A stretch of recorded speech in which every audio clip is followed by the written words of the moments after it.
नमस्कार.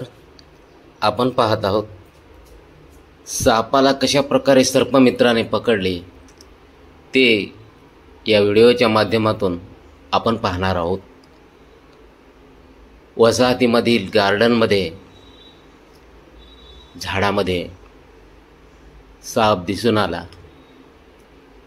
त्यानंतर सर्पमित्राला कळविल्यानंतर सर्पमित्राने येऊन सापाला कशा प्रकारे पकडले आहे ते या व्हिडिओमध्ये दिसून येत आहे. हा साप जवळपास 6 फूट दिसून येत आहे. येथे एका महिलेने सुद्धा सापाला हातात धरून कशा प्रकारे पकडले आहे बघा.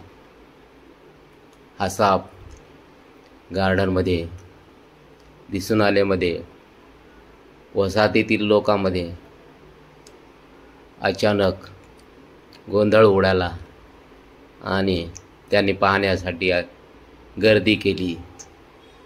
सर्पमित्राने सापाला पकडल्यानंतर वसाहतीतील नागरिकाने सुद्धा साप हातात धरून पाहिला.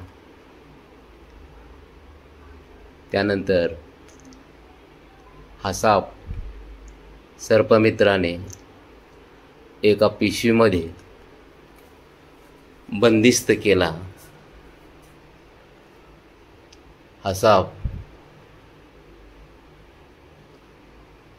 एका पिशवीमध्ये कशा प्रकारे बंद केला ते आपण आता या व्हिडिओमध्ये पाहणार आहोत.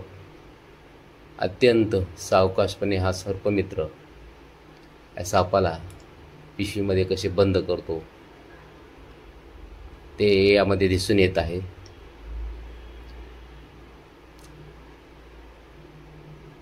एका पॉलिथिनच्या बॅगमध्ये सर्पमित्राने सापाला बंदिस्त करून त्याला जंगलामध्ये सोडून देण्यात आले. धन्यवाद.